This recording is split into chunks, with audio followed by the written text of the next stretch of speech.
If you guys are here, you must be growth minded as well. So here we are today. I love, conversation. Like, I kind of just want this to be collaborative. You're probably not going to hear anything you haven't already heard. A lot of times we just need to be reminded, right? Or we just need that little spark of inspiration to get us going. And so I just want to share my quick story with you and kind of what I have found with actually making a full decision and building that confidence and all of that stuff. Because to be honest with you, you guys could all hang up and you know what you need to do to hit your goals, right? Most of the time you do. And yet we don't do it. Why is that, right? And so I'll just share a little bit about me real quick. But let's quick start first. Let's get in the chat. Tell me something that you're winning at right now. I just want to know, like, what are you winning at? It could be business, it could be life, it could be your health, it could be your spiritual, it could be converting open houses, Jennifer. I mean, whatever it is, just give me one thing you're winning at, because I just want to know what we're doing really good here. Come on, guys, don't be shy. Consistency in everything. That is the key to success. I always say consistency is the master key of freedom. So I love that, Sean. Building coaching relationships with a new group at EXP. There we go, Jennifer. Converting open houses. Lead generation.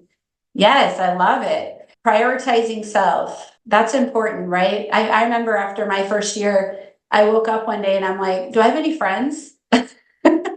You get so consumed in this business and you let some things go wayside. So I love that. Fast Cat program. Yes. Becoming the best version of myself. Oh, you're my friend, Cassandra. That's what I'm at working at. I'm a work in progress every day, just like you. So I love it.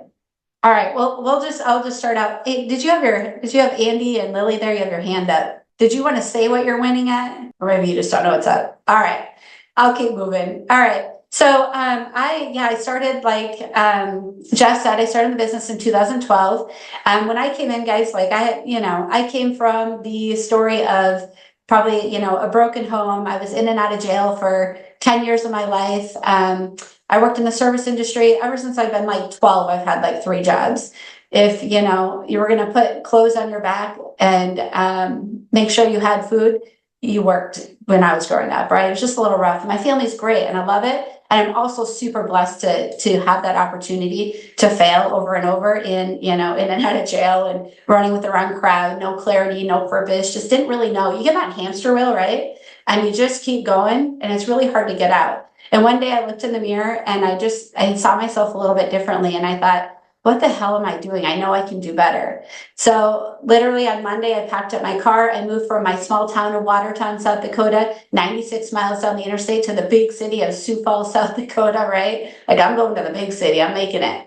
And I was the first college graduate in my family. And I was selling phone cable on the internet and I was reading a book one day, Think Big and Kick Ass. And I looked at my husband, I was getting married that year. And my boss had told me, you can't have 4th of July off because you already have so much time off for your wedding. And I was like, what? Are you kidding me? I'm sick of this. So I was reading this book, Think Big and Kick Ass. I was like, I can do that. I quit my job on Monday. I'm like, oh shit, I'm not going to get paid for 90 days. I didn't even have money. So I cashed out a 401k. I was an idiot, you guys. This was just all naive. Like I cashed out a $6,000 401k and I saw Keller Williams on the news and they were just opening up. I went and signed up and I went and took this class they had, Ignite. And I'm like, I'm going to make 100 grand my first year. And everyone's like, you're crazy. Like, that's never going to happen. And everyone in my class was like, you have to be realistic. I'm like, okay, whatever. Well, then I had another conversation and someone was like, you're going to be rookie of the year. I'm like, what's that? And they're like, well, you got to sell the most houses your first year. I'm like, well, how many? They're like, just sell. I'm like, okay. So I had one focus. I'm like, I'm going to win this rookie of the year. I didn't know anyone where I was from. I maybe like 12, 15 people. I don't know, but they were broke college kids. Right. And so what did I do? I just did what I didn't know nobody else did. I freaking worked. I pounded the pavement. I called FISPOs. I called expirers. I did open houses. I did networking events. By the end of the year, I was in 12 different groups. And I'm like, I don't even know what the hell I'm part of. I ended up selling 66 homes, not knowing one person, making $324,000. And oh, by the way, 4 months in, I found out I was pregnant with my first kid. So my why even got bigger, right? And so I'm a big believer in everything is figure outable and anything is possible. And I say that because I've lived that, right? And the thing of that is what I find is that I had a really big drive, right? I didn't let all of the agents tell me or get in my head about like what people usually do. Also, I came from a call center, I should say. And so picking up the phone and dialing, like, hell yeah, let's go, 100 calls a day, 100 doors a day, whatever it was just in front of people. And so you might be on this call thinking, well, I maybe that's not possible for me because of this. And I call BS, right? Because you can. And so I've been talking a lot about lately, a lot about like your inner critic and your inner coach, that small voice in your head, that voice that tells you can't, or those limiting beliefs that come in. Does anyone know what I'm talking about? Does anyone have that inner quiet voice that tells you can't? I'm like, how do we stop that, right? How do we just shut that off and let that other voice that says I can win? And I really think that when we get really clear on what it is we want, and then we figure out exactly what the habits are. I'm a big goal setter, but I also look at goals and I'm like, goals are kind of cheap, right? I mean, goals are goals. That's a direction where you're going. But the thing that comes down to is if you're going to hit that goal is what's the small daily discipline goals, or habits that's going to allow you to hit it, right? And so when we look at the real estate industry, a lot of times we talk about lead generation, right? Jeff said he's crushing lead generation right now. But when I look at it too, I look at the person as the whole, and I look at every area of our life, and I say, okay, for me to be winning and for me to be unstoppable confidence and to go at a high level, I want to make sure every area of my life I'm winning in, at least attempting to. And so getting really clear on what's the one thing in each area of my life that I need to work on. Because when you're hitting on all cylinders, you really can become unstoppable. And the only thing that builds confidence is keeping those small promises to yourself.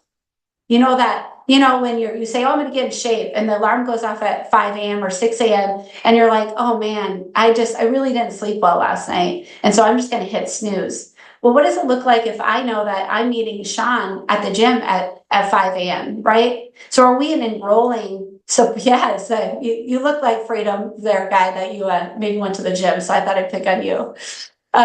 So what does it look like when we enroll the right people in our life in every area, and then we start keeping those small promises to ourselves?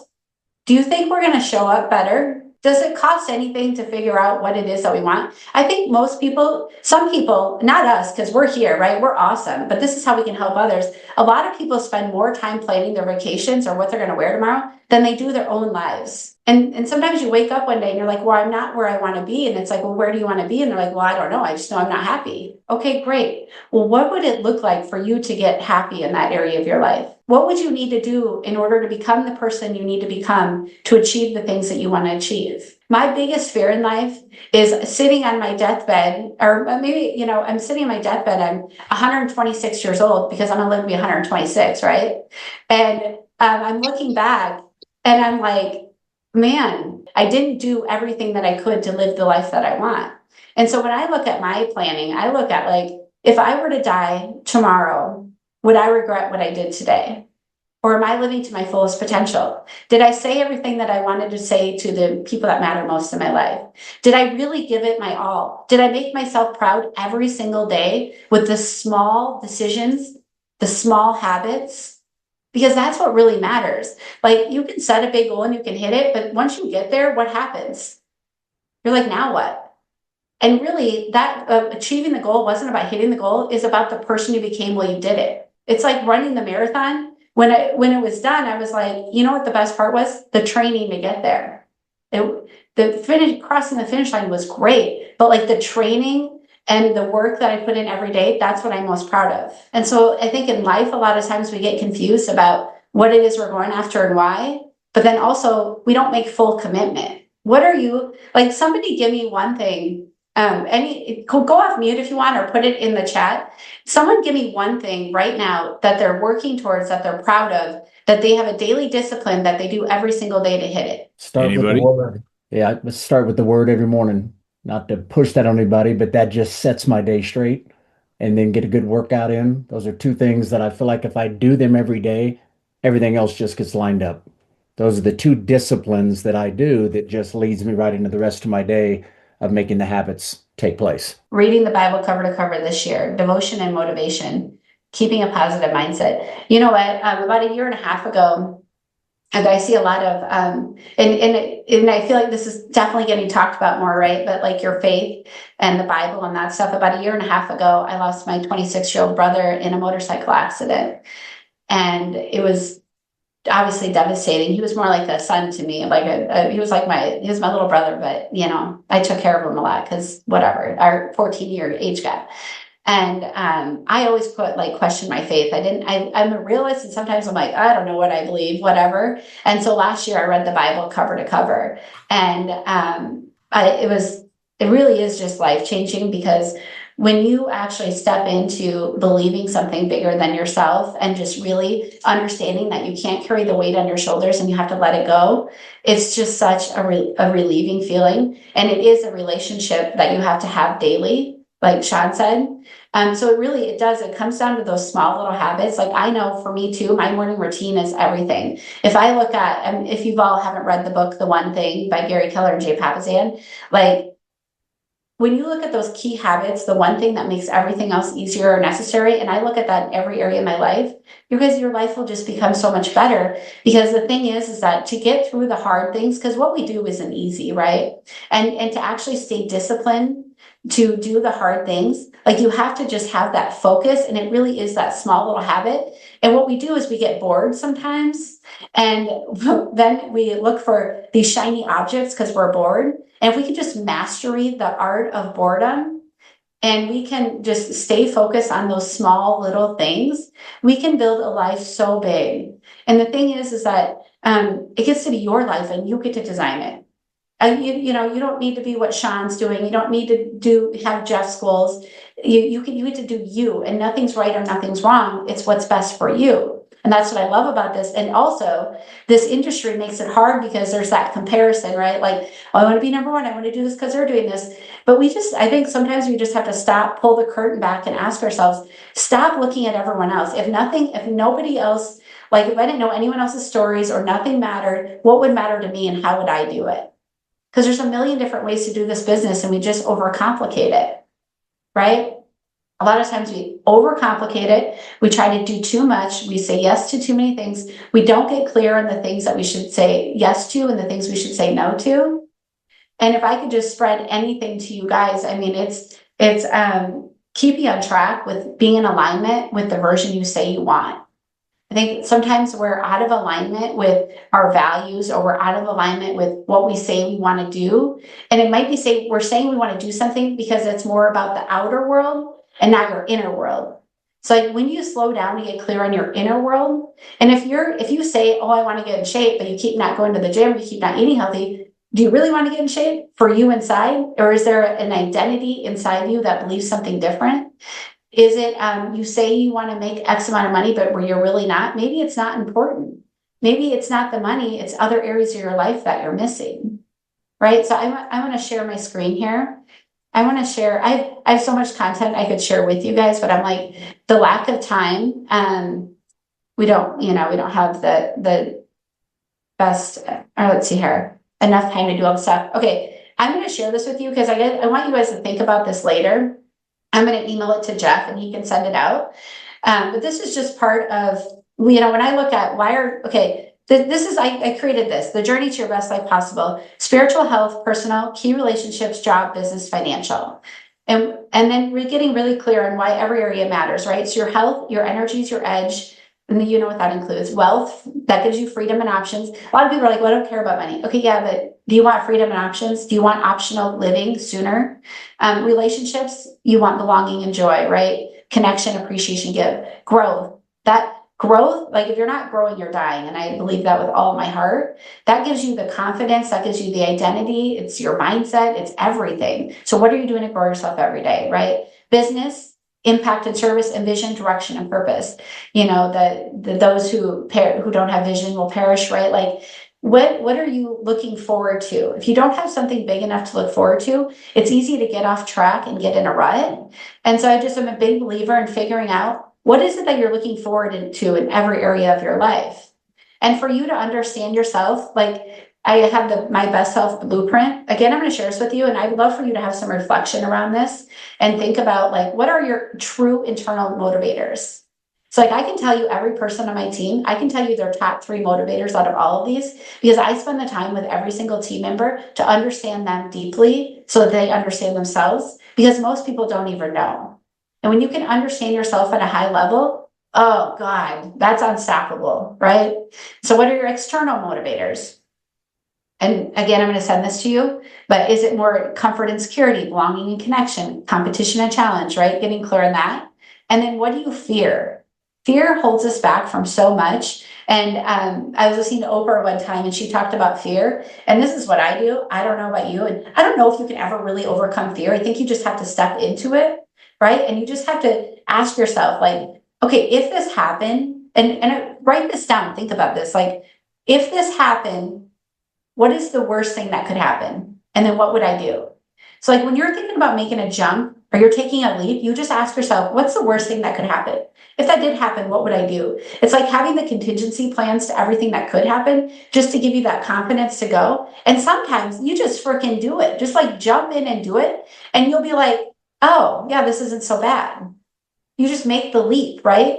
But if we can figure out, like, leader, like influence is nothing more than like helping people think, right? For me, it's like when I know like what's my operating system in every part of my life, then when I go to face a hard decision or I need to overcome a fear, like I understand my process to get through the thinking in my head because the only thing in your way is yourself most of the time. Like it's in your head, it's in between your ears.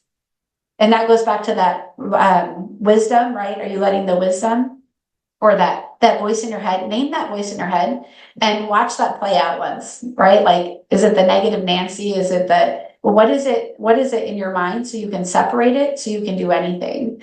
And then it's getting into figuring out your life formulas. So what I want to do, I want to take a minute. Do you guys all have a piece of paper and pen? How you show up here is how you show up everywhere, right? And this is your time, you're here. So like pay attention and actually do the work.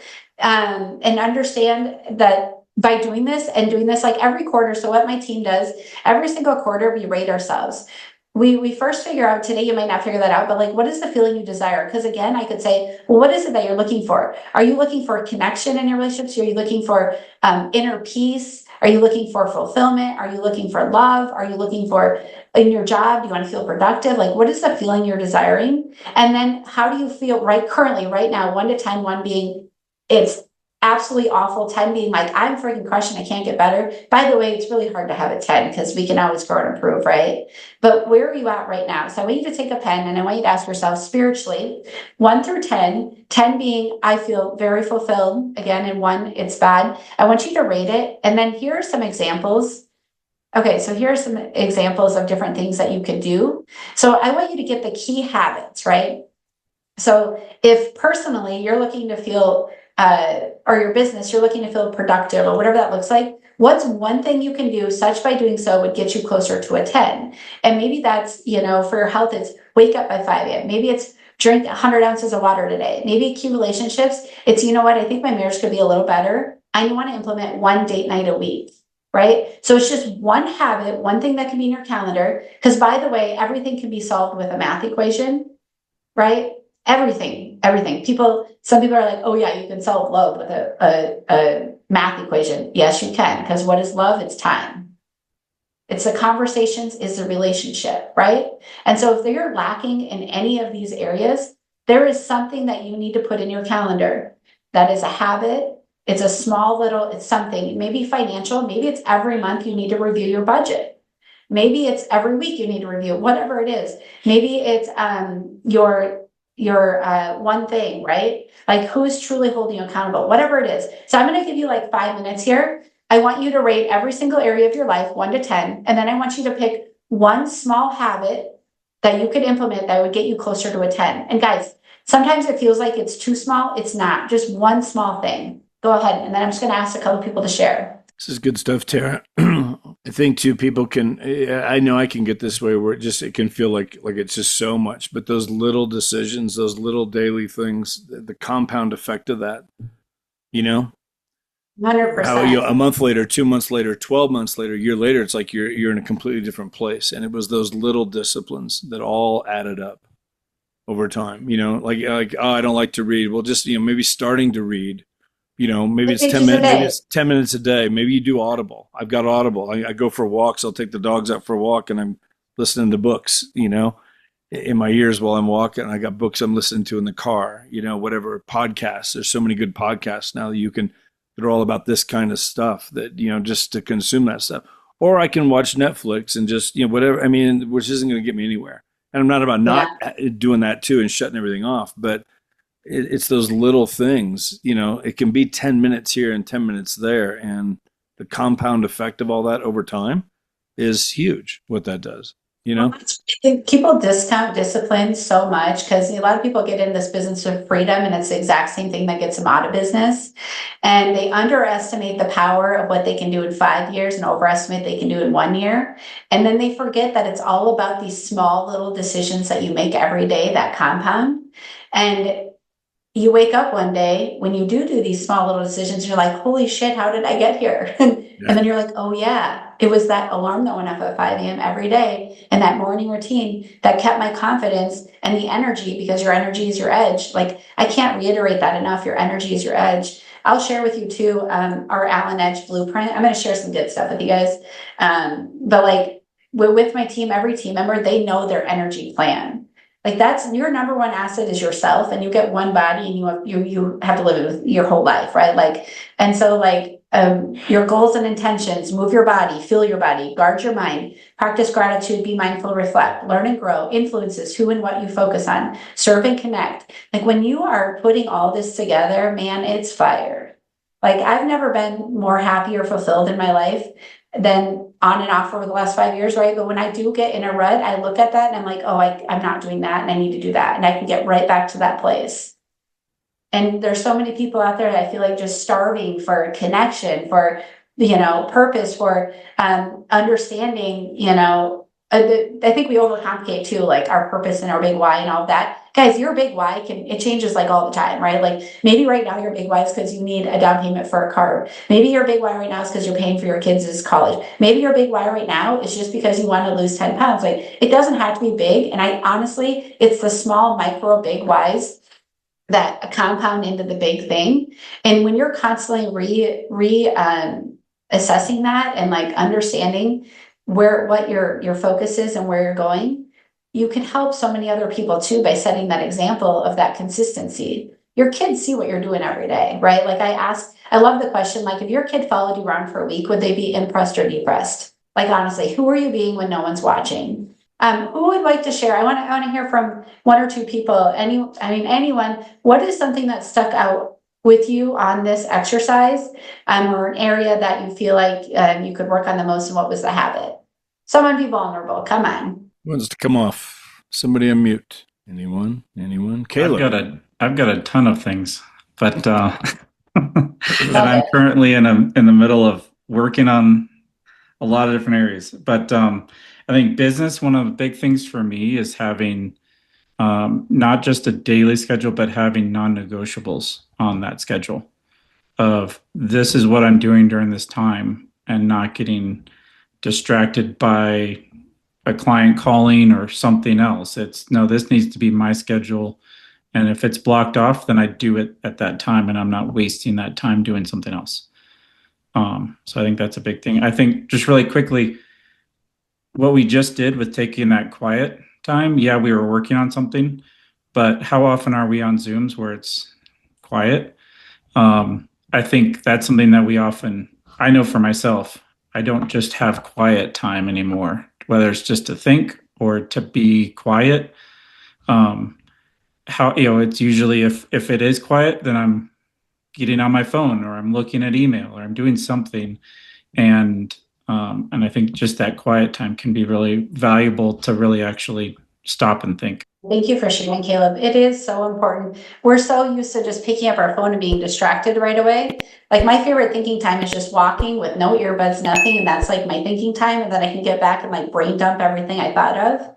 right? But also just like that reflection every day. And that's why I think it is important to have it too, of like, what went really well yesterday? What's one thing I'm grateful for? And what's one thing I can do better today? And what's my priority? Like getting that daily clarity can help you from being in that hamster wheel of busy, busy, busy, busy, busy. So you can actually feel that productivity and moving forward to keep you motivated every day. And like I said, quarterly reevaluating this is so important because the years go by so fast, don't they? Like you wake up and you're like, oh, I meant to do that this year, I never did. Like, or oh, I let that go again. Oh, still didn't work on that relationship with my spouse. Oh, still like, there's just so much to do. And we just have to chunk it down and break it down and simplify it. And your time blocking, like, something that works for me is I color code my calendar. Like the non-negotiables are a certain color, families a certain color, learning's a certain color. Like get it so like in your head you're like, okay, yeah, this is the mindset I need to be in right now. And then think to yourself, how do you feel after you don't do what you know you're supposed to do? I think we spend more time thinking about like, oh, I didn't lead generate again, and then you bring that weight home and you're heavy, and like you just waste so much capacity on focusing on the things you didn't do. Just freaking do it and move on. Like, because then you're not worried, you're not thinking and feeling that regret and that heaviness and also that pipeline that dried up, or whatever that looks like. Just freaking do it. It's so much easier just to do it. Because I mean, who in here would agree? As soon as you get on the phone and you start doing your job, you actually get more energy and you feel better. It's like, and yet people still like, they're like, I'm going to put it off, or I didn't do it again. I didn't do it again. I'm like, why? Just do it. It'll bring you energy. It'll fill your pipeline. It's going to allow you to design your life, right? Get to the optional working sooner. I hate the word retirement because I feel like people just die after that. It's optional working, so you can do what you want when you want. Say yes to whatever you want, right? And so that's what you're going towards. You're going towards a life of options, of saying yes when you have to say no right now because you don't have that freedom or the money or whatever that looks like, right? Let's see here. So in the chat here, we had the way you do anything is the way you do everything. Yes, that's exactly right. Exercise more and change my diet. Also more self-discipline. Self-discipline, like kind of like a budget. Here's a tip. I hate the words that make me feel like I have to do something. Like discipline feels like, oh, but I want freedom, right? And like a budget, I'm like, don't give me a freaking budget. I don't want to operate out of a budget. Call it a spending plan. Like you just got to like change the words in your mind so it doesn't feel like you're doing something you don't want to do, right? Like I'm like, okay, spending plan. I get to spend my money and here's how I plan to spend it. Not like you're limiting me. Don't limit me. Like I'm gonna tell you, right? And so like the discipline, like here I'm following my set energy plan, or whatever the area, whatever it is in, like my optional working plan. And you're following through on all that. Simon Sinek, start with why. Yes, love all of that. There's so many different resources out there, but this is your time, you guys. And I just was hoping to bring a little bit of inspiration, clarity, because I really think with clarity brings clarity, brings the habits that you need. And then once you're on track with those habits, you have unstoppable confidence because you're showing up for yourself every day. And that's really what I want you to walk away with, is just reminding yourself, like, life is freaking beautiful. After my brother passed away, I used to always tell him, like, this world is what you make it. And if you're not happy with your app, make different decisions and blah, blah, blah, And when he passed away, we found in his little sketchbook, he had sketched all over, this place is what we make it. And I used to always say world. And then I was like, you know what? I like this better because it's this body, it's this Zoom call, it's this experience, it's this room, it's this life, it's everything. It's this place, wherever you're at, where your feet are at.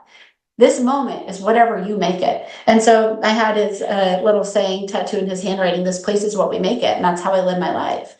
Like I choose to look at the positive. I choose to look from the perspective of a bigger lens so that I can give people more grace. I can give myself grace. And when you can give grace and you can open your perspective and you believe everything is figure outable, anything is possible, and faith will carry you through, like let's go. Right. And in this business, wow, are we blessed? Like we have an opportunity to do so much, to help so many people, to make an impact, to live our best life. Like you just have to take the time to design it. What does your best possible life look like? And when you and I are sitting here at 90 years old, 126-year-old, by the way, 126 years old, people are like, oh, that's kind of crazy. And I'm like, yeah, but what would it look like if you actually did the things to allow you to live that way? I'm probably going to live 10 years longer at least, right? And so where we're sitting on that front porch and we're looking back, what's going to need to happen for you to say, wow, that was like the most magnificent life. Like I'm dying with no regrets because everything I either learned or I won, I built deep, meaningful relationships. I made the impact that I wanted. I said yes, even when I was scared. I took the leap. I did all the things. Like, what does that look like to you? And if you can tell me you know all of that, then hell yeah. If you can't, slow down, take a breath, sit with yourself and get clear on that, because guess what? You don't get today back. You don't get tomorrow back after it's over. Like, you only get this minute, and you don't know how long your life is. You could die tomorrow. Sorry. There's not many things that are for sure in life, and death is one of them. The question is are you living it like there is no tomorrow? One of the things I think it's so easy to dismiss something like this in the sense of just like, yeah, but the market, the rates, all this kind of stuff. And I think it's just, it all starts here. There's agents on here of all different levels. There's agents on here that just got licensed 3 months ago. There's agents on here that have been licensed for 25 years or longer, like me, whatever. And so, but I just know, you think about this, guys, it's like, you have the opportunity to you're building a business. You're building a huge business. That is going to take you becoming something that you're not yet, if you're new. You know what I mean? And even for us who've been around for a while, it's like again, there's all those books over there. I'm constantly working on myself, to this day, because I know I'm not finished yet. I mean, there's a lot of growth that needs to happen. I got plenty of areas to work on. None of these were a 10 down here by any means. They're all over the place. And so, but I think it all starts up here. I think, I want to share my screen real quick. And I don't know, do you ever listen to Jim Rohn, Tara? You ever listen to Jim Rohn? I love Jim Rohn. Okay. Yeah. Guys, if you've never listened to Jim Rohn, I love this quote of his. It's the set of the sails, not the direction of the wind, that determines which way we will go. And when you hear his talk where he talks about that, he's like, here's the thing. It's like the same wind blows on us all. The same interest rates are hitting all of us. The inventory, it's hitting all of us. Like the market, all these different things, it's here on all of us. But why are some agents absolutely crushing it right now? Why do 10% of the agents do 90% of the business? And then there's agents struggling to do 4 deals a year, trying to figure it out. I'm just saying, it all starts up here. It's the setting of the sales. How are you setting your sales? And the way you set your sale is by growing in all this stuff that you're talking about, Tara. It's growing in all these different things. Go ahead. You know the story of the two brothers. They both came from a broken home. Dad was an addict, alcoholic, all that stuff. And 20 years later, one brother became a successful, amazing dad, husband. One struggled with addiction in and out of jail, right? And when they were interviewed, they were asked, how did you get here? What happened? They both had the same answer. I had no choice. My dad was an addict. When you can look at the perspectives and you can actually it can be the same thing, right? We all have the same interest rates. We all have the same challenges in real estate, and some are succeeding and some aren't. It's perspective and the meaning you put behind it and the action you take. That's it. The things are just things until you attach a meaning to them. And so the meaning you're attaching to things and then the way you're responding is, by the way, your choice.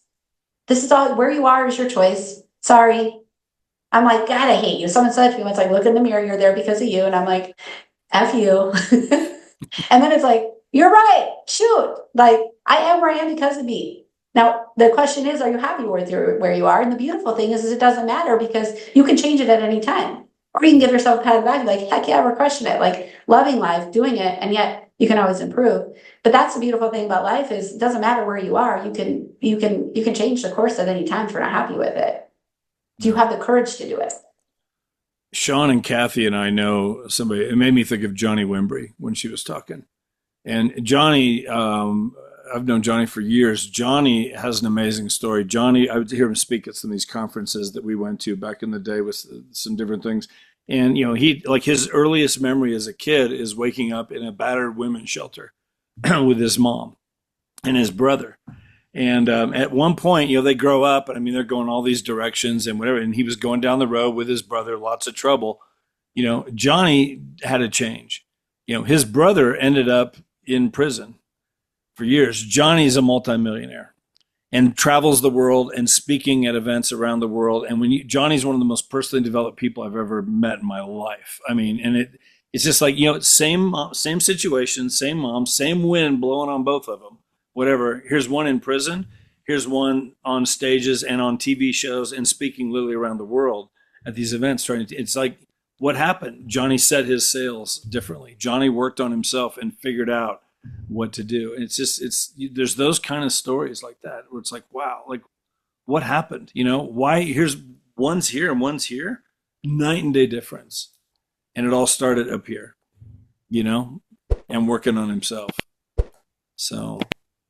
And I didn't really talk anything about real estate skills, but at the end of the day, you can have all the skills. If you don't have this right, it doesn't freaking matter. It doesn't matter. It doesn't matter.